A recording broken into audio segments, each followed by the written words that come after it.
오늘은 사울의 승리와 하나님의 구원, 사울의 승리와 하나님의 구원 이런 제목으로 하나님 말씀 나누도록 하겠습니다.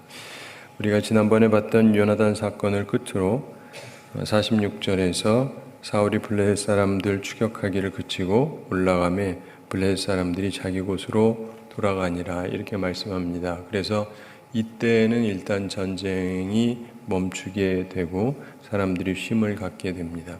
그러면서 오늘 말씀에서 보면은 사울의 승리에 대해서 47절과 48절에서 말씀하고, 그리고 사울의 가기에 대해서 자녀들과 이런저런 부분들을 또 그 후에 설명하고, 또 사울의 노력을 마지막 52절에서 설명을 하고 있습니다. 자, 47절 사울의 승리에 해당하는 부분 한번 함께 읽어보겠습니다. 사울이 이스라엘 왕위에 오른 후에 사방에 있는 모든 대적 곧 모압과 암몬 자손과 에돔과 소바의 왕들과 블레셋 사람들을 쳤는데 향하는 곳마다 이겼고. 아멘. 사울이 이스라엘 왕위에 오른 후에 사방에 있는 모든 대적, 이렇게 말씀합니다. 동서남북에 적들이 있었는데 곧 모압과 암몬 자손과 에돔과 소바의 왕들과 블레셋 사람들을 쳤는데 이렇게 말씀하고 있습니다. 우선 모압과 암몬은 이스라엘 입장에서 동쪽에 해당을 합니다. 그리고 에돔은 이제 남방으로 흔히들 생각을 하죠. 그리고 소바의 왕들은 북방에 있는 사람들을 뜻합니다. 블레셋은 서쪽이다 이렇게 볼 수가 있죠. 그래서 동서남북에 적들이 있는데 향하는 곳마다 이겼고 이렇게 말씀합니다. 굉장히 의미심장한 선언의 말씀입니다. 하나님의 도우심으로 승리가 있었다는 것입니다. 싸움의 결과가 승리였습니다. 우리가 여기서 보게 되는 것은 사울이 잘못한 게 있었고 그래서 사무엘이 화가 나서 떠났지만, 그렇다고 해서 그 다음에 사울이 되는 게 하나도 없었냐? 그거는 아니었다라는 걸 보게 됩니다. 여러분은 이걸 보면서 무슨 생각을 하시는지 모르겠지만 그만큼 하나님은 은혜로우신 분이에요. 여러분, 우리나라로 치자면 대통령이 잘못했다고 온 나라가 지속적으로 모든 게 잘못되면 우리 백성들이 얼마나 살기 힘듭니까? 아니신가요? 근데 죄가 있다 할지라도 한두 면에서 하나님이 치시는 것도 있을 수 있고 그렇긴 하지만, 그래도 하나님께서 좀 봐주셔야 우리가 살 수 있는 게 있지 않겠어요? 근데 하나님께서 비록 사울 왕이 하나님 앞에 잘못한 부분이 있긴 했지만, 그러나 그가 살아있는 동안에 전쟁을 하면서 이기면서 이스라엘 백성들이 살 수 있는, 숨통을 열 수 있는 일을 하게 하셨다는 것입니다. 그래서 항상 살펴보셔야 될 것이요, 악인을 통해서도 하나님이 뭔가 하시는 것도 있습니다. 네.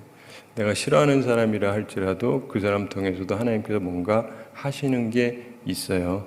그리고 특별히 향하는 곳마다 이겼다 그랬는데, 거기에 우리가 기억을 해야 될 것이 사울만 있는 게 아니라 요나단도 있죠.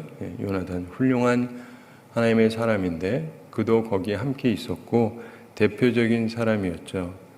그래서 그것도 우리가 기억을 할 필요가 있습니다. 용맹한 요나단 왕자가 있었고, 그래서 그런 전쟁이나 이런 면에 있어서 승리할 수 있는 중요한 기반이 될 수 있었을 것입니다. 그래서 특이한 것은요, 그 사람이 나쁘다고 해도 밑에 좋은 사람들이 있으면 괜찮게 되는 경우가 많이 있습니다. 여러분은 어떻게 생각하시는지 모르겠는데, 이게 간혹 가다가 보면 참 특이해요. 사람은 참 별론데 밑에 사람을 잘 둔 사람들이 있어요. 그러면 쉽게 안 망합니다. 윗사람이 잘 못해서 밑에 사람들이 하도 잘 받쳐줘가지고 잘 안 망해요. 그런데 어떤 경우는 윗사람이 괜찮은데 그냥 망하는 경우가 있습니다. 밑에 사람들이 너무 못하니까.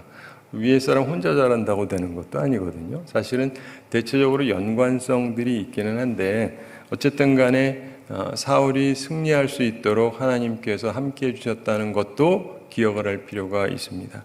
그러면서 48절 함께 읽어보겠습니다. 용감하게 아말렉 사람들을 치고 이스라엘을 그 약탈하는 자들의 손에서 건졌더라. 아멘. 용감하게 아말렉 사람들을 쳤다 이렇게 말씀하고 있습니다. 싸움의 자세를 설명하는 것이죠. 용감하게 행하였다는 것입니다. 그래서 우리도 요즘에 보면 갖고 있는 생각 중에 하나가 예전에 6일간 뭐 중동 전쟁이 있었다 제가 어렸을 때 맨날 듣던 얘기가 거기서 이스라엘 사람들이 굉장히 용맹했다 이런 얘기를 항상 듣고 우리도 뭐 그래야 된다 이런 얘기를 저희 어렸을 때 많이 들었습니다. 요즘 학생들은 잘 모르는 것 같고 근데 이들에게 용맹함이 있었다고 성경이 설명하고 있죠. 그러면서 아말렉 사람들을 치고 특별한 일입니다. 다음 장 이제 15장에서 이제 다루게 됩니다. 이 아말렉 치는 사건은 그러면서 이스라엘을 그 약탈하는 자들의 손에서 건졌더라 이렇게 말씀합니다. 예전에 사사들이 하던 것을 보다 효율적으로 이렇게 잘 하고 있는 것을 보게 됩니다. 그래서 왕이 돼서 단점도 있지만 왕이 돼서 또 잘하는 부분도 있었다고 분명하게 설명하고 있습니다.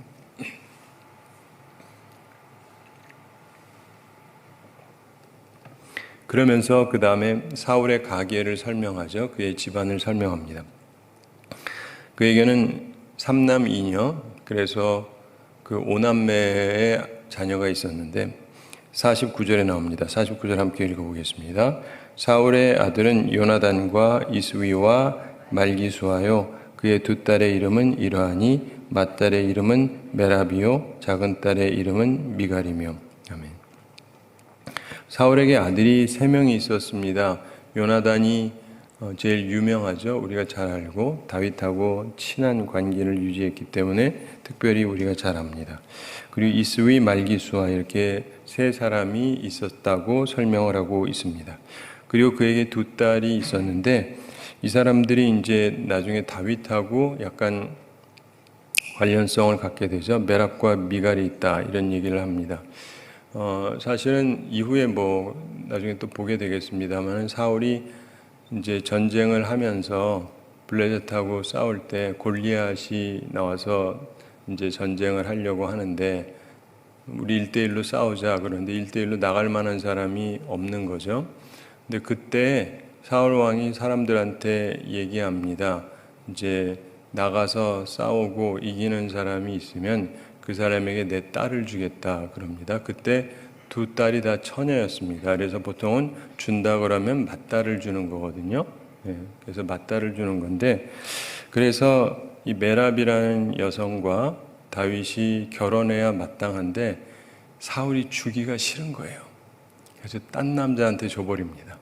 하여간 약속도 안 지키고 참 그렇습니다. 우리 뭐 메랍이 어떻게 생겼고 어떤 사람인지는 잘 모르겠는데 어쨌든 본래 주기로 했던 사람 안 주고 딴 데다 탁 줘버리고 근데 그러면서 그 다음에도 이제 다윗을 죽이려고 다른 조건을 붙여가지고 뭐 안 줄 수도 없으니까 그래서 이상한 조건을 얘기하는데 나중에 보면 다 나옵니다만은 보통 사람 같으면 가서 죽었을 텐데 다윗이 안 죽고 사명을 완수하고 돌아옵니다. 이 사명을 완수하면 된다 그랬는데 죽으라고 준 사명인데 죽지 않고 사명을 완수하고 와버려요.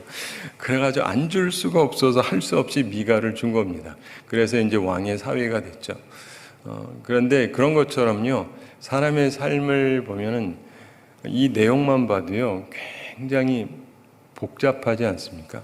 한 인생을 살펴보면 한 나라를 위해서 하나님께서 다윗 입장에서 보면 부르셨고, 그래서 나갔는데 그 전쟁에서 승리했는데 현재 왕이 자기 맏딸을 주겠다고 해놓고는 여러분 결혼하기로 약정돼 있는 사람을 남한테 뺏겨 보신 적 있으세요? 그 기분이 얼마나 어떨까요? 사람들 다 아는데 근데 딴 사람한테 뺏겼다. 이거 뭐 죽을 때까지 기분 나쁘지 않겠습니까? 뭐 살아 있으니까. 근데 그런 거. 그 다음에는 이제 또 다른 조건을 내면서 그 딸을 얻긴 했는데 그 다음에도 보면은 여러 가지 일들이 있잖아요. 그래가지고 다윗이 나중에 이제 도망 다니지 않습니까? 도망 다니는데 미갈이 도와주긴 하죠. 그래도 자기 남편이니까. 근데 나중에 남편이 딴 데로 간 다음에 아버지가 또 이 2번째 딸을 딴 남자한테 또 줘버려요. 야, 결혼하기로 한 사람이랑 결혼한 사람은 또 얘기가 달라요.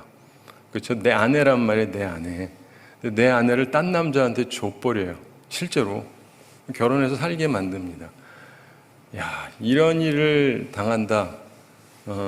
그런 은총을 입고 싶으세요? 아니죠. 그러니까 다윗이 사람들이 보면은 은혜만 입은 것처럼 얘기하는데, 물론 하나님의 은총을 입긴 했지만 그의 그 사랑의 삶을 비롯해서 이게 보면요, 굉장히 쓰린 일들이 많았다고요.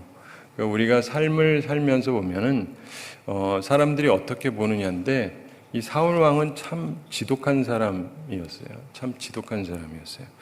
근데 어쨌든 그는 자기가 가지고 있는 이 조건을 가지고 잘 활용해서 서로 사랑하면서 협력하면서 살 수 있게 했다면은 가족도 그렇고 나라도 그렇고 훨씬 좋았을 텐데, 이분은 모든 것을 이 정치적으로 힘의 세력으로 보니까 모든 것들이 꼬여버리는 거예요. 그래서 여러분도 항상 기억을 하셔야 되는 게, 가능하면 근본적으로는 순수하게 보는 시각을 자꾸 가지실 필요가 있어요. 여러분, 소위 상류사회로 올라가고 권력을 가진 사람들을 보면요, 만사를 권력으로 보는 경우가 많습니다. 이런 분들 보면요, 행복한 집안이 한 명도 없어요. 전부 불행해요. 겉으로는 멀쩡해 보여요. 그런데 진짜로 불행합니다. 왜냐하면 서로 싫어하니까, 서로 미워하니까. 그렇기 때문에 행복이 없어요. 형제들끼리도 그렇고 집안 자체가 아주 엉망입니다. 근데 우리가 그런 걸 보면서, 성경 보면서 자꾸 생각을 해보셔야 돼요. 그래서 어떻게든 상류사회로 올라가 가지고 윗자리 잡으면 좋다? 아니에요. 전혀 그렇지 않습니다. 그렇다고 뭐 올라가지 말고 밑으로 내려가라는 얘기는 아니지만, 하나님이 올려주시면 그냥 올라가시는데, 다윗도 올려주니까 올라가잖아요. 그렇긴 한데 그것을 어떻게든 내가 쟁취하겠다 이런 생각은 안 하시는 게 좋습니다. 자연스럽게 하나님이 주시면은 그냥 갖는 거죠. 그리고 그렇게 살면서 평안한 마음으로 살아가셔야 돼요. 근데 어쨌든 이 사울의 모습을 보면 그냥 뭐 아들 셋, 딸 둘, 그래서 평안히 잘 살 수 있는 것 같은데, 나중에 보면 아들하고도 원수가 되잖아요. 네. 아들이, 그 사위 다윗을 아끼고 잘 지내고 그를 도와주고 그러니까 얼마나 미워합니까? 그러면서 너는 말이지 쟤 때문에 네가 자리를 못 차지할 건데, 우리식으로 얘기하면 이거는 이제 재벌 형태로 이해하면 좋습니다. 지금 네 처남 때문에 네 자리가 위험해질 수 있는데 너는 왜 쟤랑 친하게 지내냐, 이 바보 같은 놈아. 이런 얘기예요. 그러면서 근데 요나단은 그렇게 생각하지 않거든요. 그리고 하나님의 뜻에 보면 자기보다 다윗이 합당하다라고 생각을 하고 있었고, 그래서 질투가 없으니까 좋은 마음으로 항상 지낼 수가 있었습니다. 우리가 인생을 살아가면서 보면은 질투가 없다는 게 쉽지가 않습니다. 근데 요나단을 우리가 훌륭하게 보는 이유 중에 하나가 뭐냐면, 이 사람은 질투심이 없어요. 굉장히 사람을 있는 그대로 볼 줄 알고 인정을 할 줄 알아요. 인생에서 참 중요한 것 중에 하나가 그겁니다. 저 사람이 나보다 나으면 인정을 해줘야죠. 저희 부모님은 이북에서 내려오셨고, 우리 노회도 평남노회인데, 이북에서 내려온 분들이 이제 세운 노회입니다. 지금은 뭐 별로 많지 않으세요. 그래가지고 뭐 옛날 분들이나 내려오셨고, 지금은 다 남한 분들이 있지만은, 옛날에 이북에서 내려온 분들이 한국에서 목회를 할 때 교회가 굉장히 잘 됐어요. 그리고 그 다음에도 잘 되고, 이유가 뭐냐면 저는 그냥 장점을 있는 그대로 말씀드리는 거예요. 이분들은요, 인재를 알아봐요. 인재를 알아보고 인재를 키워줘요. 죄송합니다. 남한 분들은 잘 안 그래요. 그래가지고 인재를 알아보고 키워주는데, 남한 분들은요, 아니에요. 나만 권력을 가지려고 그래요. 우리나라 권력 구조를 봐도 항상 그렇잖아요. 거의 항상 그럽니다. 근데 교계도 그래요. 그분들 다 돌아가시고 이제는 딴 분들, 이제 남한 쪽에서 다들 힘을 가지셨는데, 나만 가지려고 그러고 혹은 내 쪽 사람만 키우려고 그러지, 진짜로 사람이 이렇게 능력이 있고 괜찮은 사람을 키워주고 이러는 거는 전혀 볼 수가 없습니다. 그러니까 교계도 그렇고 정치계도 그렇고 한국 사회가 그렇고 전반적으로 이렇게 멎어 있어요. 근데 여러분이 기억하셔야 될 것이 우리는요, 하나님의 사람들을 알아볼 수 있어야 돼요. 그리고 그런 사람들을 도와줄 수 있어야죠. 그래서 후대가 또 나름대로 잘 갈 수 있도록 협력해주고 키워주는 모습이 필요한 것이거든요. 그런데 그런 면에 있어서 사울은 그게 전혀 없었어요. 전혀 없었는데 그게 그의 가장 큰 문제점이었습니다. 50절 함께 읽어보겠습니다.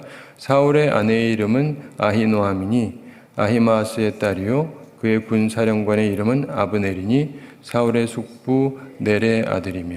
아멘. 사울의 아내 이름은 아히노암이다 이렇게 얘기합니다.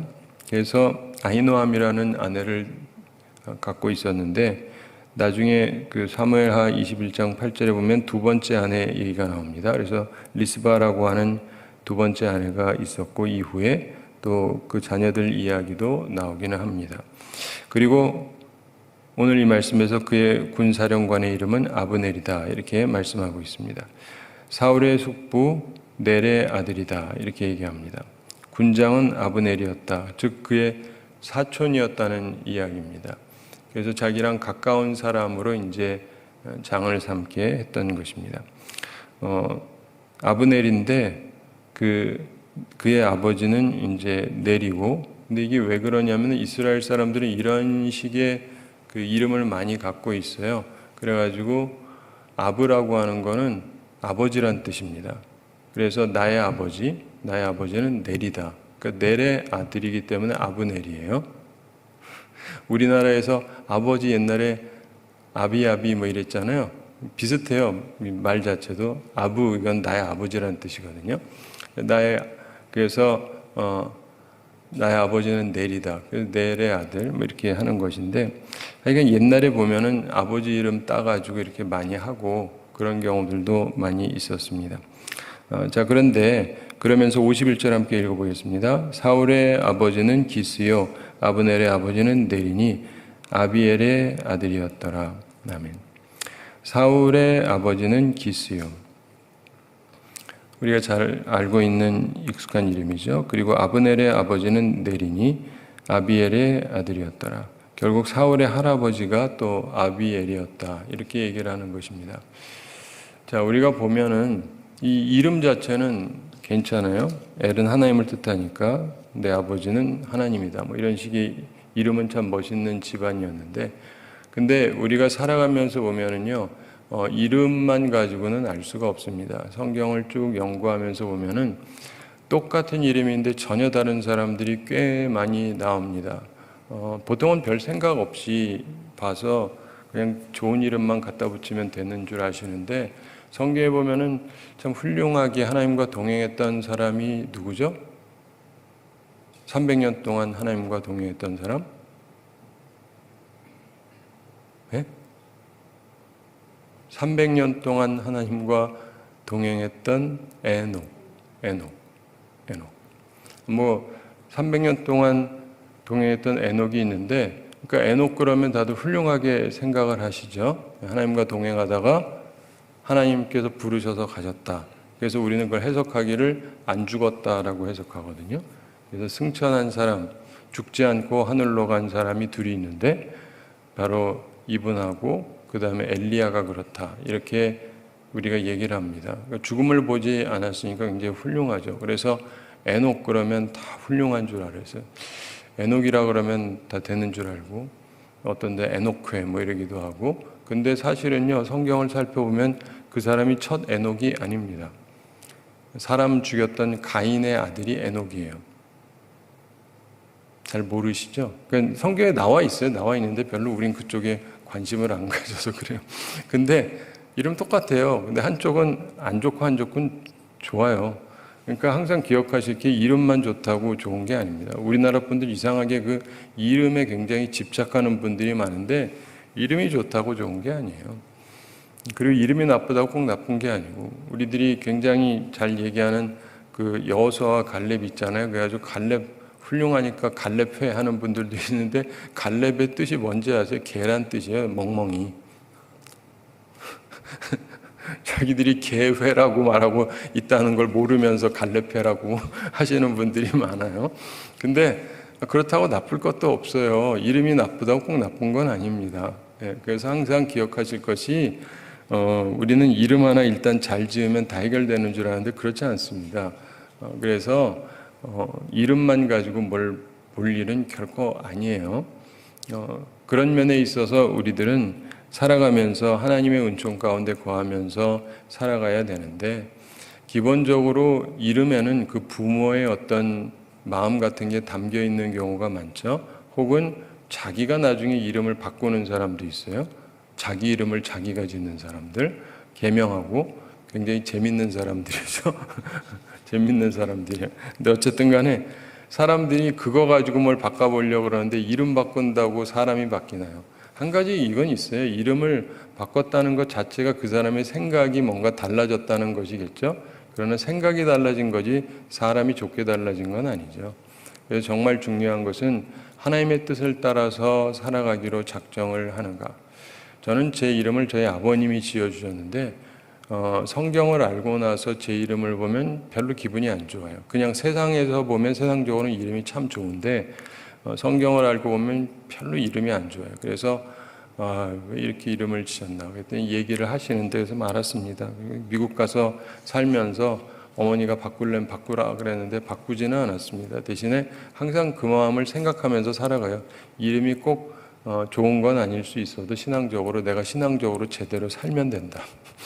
그러니까 이름 바꾸려고 그러지 마시고 내 삶을 바르게 살아가려고 하시는 게 훨씬 더 중요한 것입니다. 혹은 뭐 자신을 자꾸 정당화하려고 하지도 마시고요.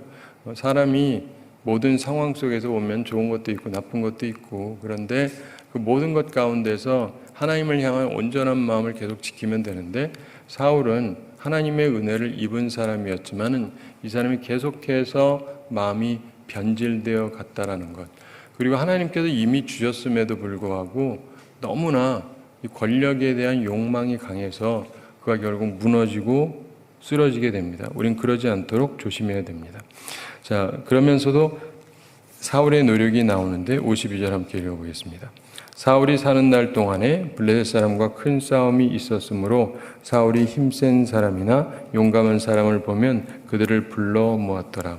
아멘. 사울이 사는 날 동안에 블레셋 사람과 큰 싸움이 있었으므로, 서쪽 혹은 서남쪽에 있는 이 가장 주요한 적이었죠. 사울이 힘센 사람이나 용감한 사람을 보면 그들을 불러 모았더라. 싸움 때문에 힘 있는 사람, 용맹 있는 사람, 이런 사람이 있으면 불러서 모았다. 어떤 면에서 사무엘이 예언한 대로 그들을 불러 모았던 것입니다. 자, 이걸 보면서 우리가 이제 좀 생각해 보아야 될 게 있습니다. 하나님께서 사울을 하나님의 도구로 사용하시기는 하셨다는 것을 기억해야 됩니다. 사울을 하나님께서 선정하신 거 아시죠? 그래서 그를 선정하시고 그를 또 활용을 하신 것이라는 것을 또한 기억해야 됩니다. 우리는 사울의 잠재력을 하나님이 보셨다고 하는 것을 기억해야 됩니다. 그는 상당한 가능성과 잠재력을 가진 사람이었음에 틀림이 없습니다. 그리고 그의 성공의 잠재력, 압도적일 정도로 컸다라는 것입니다. 맨 처음 전쟁에서 승리했을 때도 그렇고, 그리고 지난번에 봤던 전쟁도 그렇고 상당한 힘을 가지고 적과 싸워서 이기는 모습들을 보여왔고, 오늘 말씀에서도 보는 것처럼 동서남북으로 적들하고 싸워서 이기고 했다라고 성경이 말씀하고 있습니다. 무엇보다도 그는 기골이 장대했죠. 그리고 탁월한 조건을 갖고 있지 않습니까? 보통 남자보다 머리가 하나가 더 크단 말이에요. 싸우는데 이만한 사람이 나오면 일단은 좀 쉽지가 않죠. 마음 자체가. 제가 어렸을 때 우리나라에서 자랄 때는 그래도 제가 꽤 큰 편이었거든요. 근데 미국을 가면 더 큰 사람들이 굉장히 많을 뿐더러 흑인들은 기본이 저보다 더 큰 것 같아요. 그러니까 180 미만이 거의 없는 것 같아요. 그래서 한 번은 실수로 할렘에 들어갔는데, 그 뉴욕 맨하탄에 있는 할렘이라고 유명한 흑인 사는 데인데 실수로 들어갔어요. 뭐 몇 번 간 적은 있는데 실수로, 그것도 이제 서브웨이 타고 지하철 타고 내렸는데 거기는 할렘이라서 딴 데하고 틀려요. 구조가. 실수로 잘못했네. 그래가지고 쭉 갔다 내려오려면 너무 머니까 가다가 이제 다시 돌아오려고. 보통 우리 잘못 가면은 내려서 건너편 가서 타면 되잖아요. 상식적으로. 그래가지고 그러려고 했는데 여긴 이상한 거예요. 건너편으로 갈 수가 없어요. 나가기만 해야 돼요. 나가기만 해야 돼요. 그리고 못 들어와요 또. 뭐 그런 데가 있어요. 할렘에 가면 하여간 그런 데가 있어요. 그래가지고 나도 그런 데가 있다는 걸 들어본 적도 없거든요. 알았으면 그렇게 안 했을 텐데. 근데 그때가 또 밤이었어요. 밤이었는데 어떻게 할 수 없죠. 그래가지고 나갔는데 일단은 나왔는데 그 다음에 다시 돌아갈 수도 없고 들어가려고 그러면 또 들어가지도 못하게 돼 있어요. 거기 아무도 타지도 못해요. 나올 수만 있어요. 뭐 그런 데가 다 있어가지고. 근데 거기에서 이제 그러면 걸어가든지 해야 되는데 나가서 딱 나갔더니 진짜 저녁인데 시꺼먼데 흑인들만 쫙 있잖아요. 쫙 있는데 몰려가지고 이렇게 있는데 보면 갑자기 이렇게 생긴 사람이 거긴 없거든요. 저같이 생긴 사람. 딴 뜻이 아니라 흑인이 아니다 이 말이에요. 흑인이 아닌 사람이 거기 혼자 이렇게 와가지고 있는 사람이 아무도 없습니다. 남녀고 뭐고 간에 아무도 없어요. 근데 그것도 혼자서 딱 그러고 있잖아요. 그때 근데 이 사람들을 보면은 전부 다 이만해요. 전부 다 키가 커요. 엄청나요. 그리고 무시무시한데 그냥 내가 거기서 주눅 드는 모습을 보이면 안 될 것 같아가지고 당당하게 그러면서 뛰면은 또 겁먹은 것 같으니까 뛰지도 않고 천천히 걷지도 않고 적절하게 빠른 걸음으로 빠르게 빠져나기 위해서 한참을 걸었는데 한 30분 이상 걸어서야 간신히 빠져나온 것 같아요. 근데 진짜 진땀이 나더라고요. 근데 여러분 이게 이 조건 자체가 다르면은요 쉽지가 않아요. 모든 만사가 그렇습니다. 근데 지금 전쟁을 하는데 다른 사람들이 보기에 사울이 머리 하나가 더 크거든요. 대단한 사람이잖아요. 굉장히 그의 신체 조건 자체가 딴 사람들보다 대단하다고 봐야 되죠. 뭐 우리식으로 생각하면 한 2m 정도는 됐을까요? 꽤 큰 사람이라고 봐야 됩니다. 그래서 굉장히 탁월한 조건을 갖고 있었고 그럼에도 불구하고 그는 처음에는 굉장히 겸손했습니다. 좋았죠. 그리고 실제로 초기에 굉장히 성공적으로 사역을 했습니다. 그러나 그의 권력에 대한 집착, 그의 판단력에 영향을 미칩니다. 그러면서 어리석은 행동을 자꾸 하게 됩니다. 그러면서도 그는 그의 사명을 능히 감당할 만한 사람이었다는 것이 증명이 된 것입니다. 하나님이 보셨던 본래 계획대로 되어진 부분들이 있는 것이죠. 이스라엘을 지키시는데 그가 활용된 것은 사실입니다. 그러면서 우리가 볼 것이 하나님의 판단은 어떠했느냐. 오늘 본문까지는 아직 전적으로 그를 버리지 않으셨습니다. 이제 다음에 보는 부분에서 또 다른 이런저런 부분들이 나오는데 단지 그의 나라가 길지 못할 것이라는 예언만 하고 계셨죠. 실제로 그가 자기 맏아들을 저주하고 죽일 뻔했다는 그 사실만으로도 그의 왕국이 길지 못할 것을 암시하고 있다고 볼 수가 있습니다. 생각해 보십시오. 내 맏아들을 죽이려고 하는 그런 왕의 나라가 뭐 오래 가겠습니까? 보통은 딴 사람은 몰라도 아들은 안 죽이잖아요. 잘못해도. 근데 별 잘못도 아니고 모르고 했던 걸 가지고도 죽여버리겠다고 하는 왕인데 여러분은 그 밑에서 충성하면 살아있을 것 같아요? 이건 충성심으로도 안 되는 거예요. 이분은. 그 아들이 얼마나 충성스러웠습니까? 그리고 실제로 아는 선에서는 무슨 잘못을 하거나 한 적이 없는데도 죽여버리겠다고 하던 사람인데 보통 그러면 옆에서 있고 싶지 않습니다. 있고 싶으세요? 주여 저에게 사울 같은 왕을 주옵소서. 제가 그 옆에 있게 하옵소서. 이러고 싶은 분 아무도 없을걸요. 그러니까 이 마음들이 떠나게 되죠. 사람들의 마음이. 그러니까 우리가 인생을 살면서 보면은요, 내가 어떻게 살아가느냐가 굉장히 중요합니다. 하나님이 나를 사랑하셔서 나를 부르시고 내게 뭔가를 맡기셨다. 그건 굉장히 귀한데 이걸 어떻게 하느냐는 굉장히 중요한 것입니다. 자, 말씀을 맺으면서 우리가 적용으로 생각해 볼 게 있습니다. 첫째로, 나는 권력에 대해서 집착하지 않는가 생각해 보시기 바랍니다. 가정에서도 그렇고 직장도 그렇고 교회에서도 그렇고 다 포함이 되는 것인데, 권력에 너무 집착하지 않는가. 사울은 본래 부름받은 사람이었죠. 그런데 이후에 계속 쫓기는 삶을 살게 됩니다. 사람이 부름받은 삶을 사는 것하고 쫓기는 삶을 사는 것은 굉장히 다릅니다. 그러므로 나는 권력에 너무 집착하지 않는가를 항상 생각해 보시기 바랍니다. 권력을 가지면 안 된다가 아니에요. 근데 그거를 집착하는 사람들은요, 이게 어떻게든 내가 이거를 갖고 있어야 되기 때문에 이상한 행동을 하기 시작하게 돼요. 그래서 스스로를 보시면서 조심하는 게 좋습니다. 그리고 도무지 그게 안 되면 차라리 내려놓는 게 스스로에게 유익합니다. 두 번째로, 과거와 현재의 성공 때문에 미래가 안전하다고 생각하지 않는가. 내가 과거에 성공했고 지금도 성공하고 있다. 그러므로 미래는 안전할 것이다. 혹시 이렇게 생각하십니까? 사울은 계속적인 성공을 했습니다. 과거에도 성공했고 지금도 성공했고, 그러나 그게 그의 미래가 안전하다는 뜻은 아니었습니다.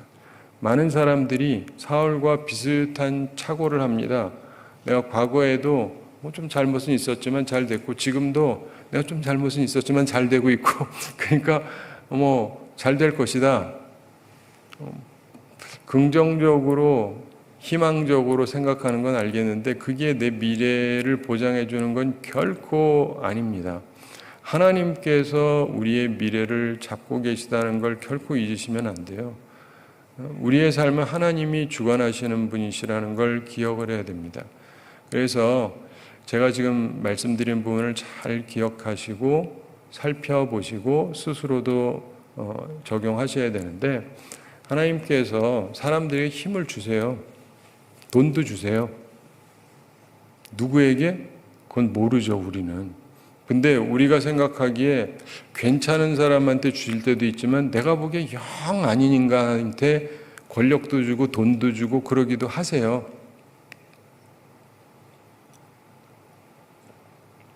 그래서 짜증나는 분들이 많으세요. 하나님은 왜 저런 인간에게 권력을 주고 돈도 주고 차라리 날 주시지, 이러면서 이제 불만스러운 분들이 많은데, 근데 하나님께서 왜 그러시는지는 우리는 모르지만 하나님의 뜻이 있겠죠. 그리고 좀 그 부분을 조금 더 깊게 들어가서 보면 그만한 이유가 또 있기도 해요. 그것까지 얘기하면 너무 길어서 그건 얘기 안 하겠고, 근데 한 가지는요, 그러면 그게 지속적으로 계속 가느냐? 아니, 그게 그렇지는 않습니다. 하나님의 필요 속에서 그 사람한테 권력도 주고 돈도 주고 힘도 주고 하시는 거예요. 어떤 경우는요, 진짜 나쁜 놈더러 나쁜 짓 하라고 주시는 거예요. 나쁜 놈도 힘이 있어야 나쁜 짓을 할 거 아니에요. 근데 이 부분을 잘 들으세요. 성경에 있는 얘기니까. 우리가 하나님 앞에 잘 못하잖아요. 나쁜 놈이 힘을 가지고 날 괴롭혀요. 이게 성경 얘기예요. 하나님이 우리를 무조건 보호해 주신다? 성경 잘 보시라니까요. 그게 아니에요. 이스라엘 백성들이 하나님 앞에 잘못하잖아요. 주변에서 강대국이 막 생겨요. 그래서 괴롭혀요. 나라를 괴롭혀요. 나라를 빼앗고. 이게 성경에 나오는 얘기라니까요. 그러면서 하나님이 그렇게 하십니다. 내 적에게 힘을 줘요. 내 적에게 힘이 없어야 되는데 내 적에게 힘을 줘요. 내가 잘못하면. 그러니까 이것도 잘 보셔야 된다니까요. 그리고 더 나아가서 나를 괴롭히게 만들어요. 우리 집안을 괴롭히게 만들어요. 내 인생이 무너지게 만들어요. 참 이상한 하나님이시다. 그게 아니고 하나님은 그렇게 하시는 분이니까 하나님을 잘 이해를 하셔야 돼요. 그러니까 무조건 벌어지는 사태만 보고 하나님 앞에 불평할 게 아니라 내가 죄로 인한 것이면 빨리 회개를 해야 되는 거예요. 그러면서 하나님께서 그렇게 하시는데 단지 뭐가 있냐면 이 악한 자가 힘을 쓰는데 혼내느라고 힘을 쓰는데 이 힘을 너무 많이 쓰면 이 인간도 가만두질 않습니다. 이것도 알아야 돼요. 모든 권력자들이 알아야 되는 게 그들이 하나님의 사람을 괴롭힐 수 있도록 하나님이 힘을 주기도 하는데 그런데 이 선이 선을 넘어가죠. 그럼 하나님이 그냥 두지 않습니다. 하나님은요, 기계가 아니세요. 하나님의 인격이신데 그분이 실행하시는 모든 것들을 보면 굉장히 종합적이세요. 굉장히 종합적입니다. 그러므로 우리가 하나님을 잘 알고 하나님에 대해서 좀 더 깊게 알잖아요. 불평할 게 하나도 없어요. 그리고 모든 것이 하나님은 의롭고 정의롭게 해가시는 거예요. 사람들이 스스로가 정의롭지 못하고 항상 나는 잘못한 거를 못 보고 남 탓만 하고 하나님 탓만 해서 그렇지, 사실은 보면은 우리 스스로의 문제점이 굉장히 많습니다. 그리고 그걸 보면서 우리 스스로를 개선을 해야 되거든요. 근데 사울 같은 경우도 개선을 하려고 하지를 않아요. 자기는 뭐 과거에도 그렇고 지금도 그렇고 잘 되고 있으니까 계속 잘 될 것이다.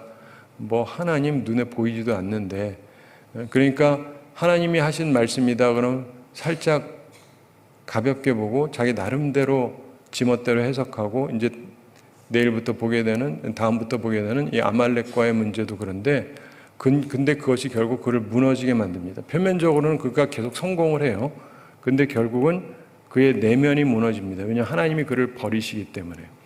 여러분, 하나님의 버림을 받으면, 생각해 보세요. 하나님의 버림을 받는다. 그렇다고 하나님께서요, 경우에 따라서 어떤 경우는 막 혼나게도 하시지만 어떤 경우는 그냥 두신다고요. 이 사람을 통해서 아직도 할 일이 좀 있기 때문에. 그래서 나는 미래가 안전하다고 생각을 하는가? 하나님 앞에 온전치 못하면서 나는 온전히 미래가 괜찮을 거라고 생각한다면 그건 아닙니다. 그러니까 항상 하나님 앞에서 온전하게 살아가려고 노력을 해야 돼요. 세 번째로 기억할 것은 나는 무엇을 위해서 계속 힘을 쓰는가? 이것도 한번 생각해 보세요. 사람은 어딘가에 대해 힘쓰게 되어 있습니다. 힘 안 쓰는 게 있고 힘 쓰는 게 있어요. 그래서 어떤 분들은 건강을 위해서 자기의 모든 노력을 쏟는 분이 있고, 어떤 분들은 돈을 버는데 자기의 모든 노력을 쏟는 분들이 있고, 그러니까 사람들마다 이런저런 데에다가 힘을 씁니다. 중요한 건 내가 어디다 힘을 쓰냐 하는 거죠. 사울은 군사를 모으는데 힘을 썼습니다. 그게 꼭 나쁜 것은 아니에요. 그렇지만 하나님의 뜻을 찾는 데에는 그리 힘을 기울이지 않았습니다. 하나님의 뜻이 무엇인가? 거의 그리 힘을 기울이지 않았어요. 바로 그것이 그 다음에 나오는 결정적인 잘못을 범하는 기반이 되는 것입니다.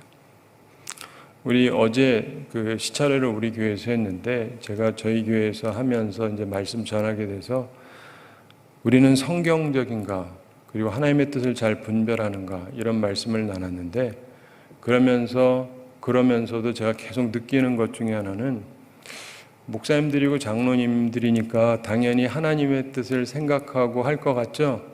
제가 항상 느끼는 거예요. 하나님 생각을 안 하시는 것 같아요. 많은 얘기들이 이래야 된다 저래야 된다 하는 것 중에 하나님을 생각하기 때문에 그 말을 하는 게 아니라 하나님을 생각 안 하니까 그 얘기를 하는 게 거의 다예요. 죄송합니다. 제가 비판하려는 게 초점이 아니에요. 우리는 하나님을 믿는다고 그러고 하나님에 대해서 얘기하고 하나님의 뜻을 찾는다고 얘기하면서 얘기하는 것마다 보면 지금 하나님의 뜻은 머릿속에 없어요. 이렇게 보면은요, 알 수가 있어요. 여러분도 생각해 보시면 알지만은 부부 사이도 그렇고요. 뭔 얘기를 할 때 우리 이럽시다 저럽시다 그럴 때 그 얘기가 하나님 생각해서 하는 건지 아닌지는 알잖아요. 그 정도는. 근데 우리가 살아가면서 보면 생각보다 많은 사람들이 뭔가를 추구해요. 근데 그 추구하는 이유가 뭐냐? 그리고 무엇을 추구하고 있느냐? 하나님의 뜻을 찾느냐? 생각보다 하나님의 뜻을 찾지 않습니다. 이게 제일 큰 문제예요. 우리 한국교회가 계속 감소하고 있어요. 우리 장로교단도 계속 수가 줄고 있고, 통합죠. 계속 줄어요. 근데 이유가 뭐냐? 뭐 여러 가지 얘기가 있겠죠. 그렇지만 제가 느끼기에는 아주 간단하게 한마디로 하자면 하나님의 뜻을 안 찾기 때문이에요. 그러면서도 다 나름대로 이런저런 얘기들을 하는데, 정말 중요한 건 그게 아니라 정말 하나님을 향한 마음이 있어야죠. 하나님을 향한 마음. 그게 시작이거든요. 그게 시작죠. 근데 이게 너무 약해요. 그리고 딴 방법을 계속 찾는데, 뭐 노회장 맨날 나오고 총회장 나오고 뭐 계속 있죠. 그리고 맨날 방도 낸다 그러는데 되는 건 하나도 없고, 이유는 뭐겠습니까? 하나님이 안 도우시니까 그렇죠. 근데 하나님의 도움을 받으려면 내가 하나님의 뜻을 찾는데 애를 써야 돼요. 하나님의 뜻이 뭘까? 여기에 대한 이 간절한 마음이 있어야 돼요. 하나님께서는 하나님을 충성되게 섬기는 자를 찾으신다는 게 성경 말씀입니다. 하나님도 찾으세요. 사람 많은데, 교회도 많고 목사도 많고 수많은 사람들이 있는데 하나님께서 사람을 찾으세요. 하나님께서 사람을 찾으세요. 뭐 누군가 어느 자리는 하겠죠. 근데 그 자리하는 건 하나도 중요하지 않습니다. 근데 하나님께서 사람을 찾으세요. 그걸 기억하면서 하나님께서 참으로 기뻐하는 삶을 살아가는 우리 모두가 되기를 바랍니다. 우리 함께 기도하겠습니다. 사랑의 하나님 아버지, 우리를 사랑하시고 오늘도 저희에게 귀한 말씀 주심을 감사드립니다. 사울의 승리와 하나님의 구원을 보면서 하나님께서 사울을 그래도 사용하셨음을 보게 해주심을 감사드립니다. 하나님 아버지, 우리들이 살아가면서 하나님의 뜻에 합당하게 살아가고 있는지 돌이켜보게 해주시고, 하나님의 일을 하기는 하지만 결국은 버림받는 그러한 어리석은 삶을 살지 아니하고 하나님으로부터 사랑을 받는 삶을 살아가는 주의 사람들 다 되게 하여 주시옵소서. 주님, 저희들은 심히 부족합니다. 저희들의 마음을 주의 성령으로 감화 감동시켜 주시고 항상 순전한 마음이 되게 하여 주시옵소서. 세상 사람들과 다른 마음으로, 하나님께서 기뻐하시는 순전한 마음으로 항상 주님을 섬기는 주의 사람들 되게 하여 주시옵소서. 주님, 우리 성도들 영육간에 강건케 해주시고 일용할 양식 공급해 주시고 시험에 들지 않고 악과 싸워 이기는 주의 용사들 다 되게 하여 주시옵소서. 주님, 저희들과 항상 함께 해주시고 저희들 가운데 찾아와 주시고 우리가 주님과 항상 동행하며 주님의 말씀을 들으며 주님의 인도하심을 받으며 주께서 기뻐하시는 삶을 항상 살아가서 하나님께 영광 돌리고 우리는 참된 은총을 누리며 살아가는 주의 사람들 다 되게 하여 주시옵소서. 감사드리며 예수님의 이름으로 기도드리옵나이다. 아멘.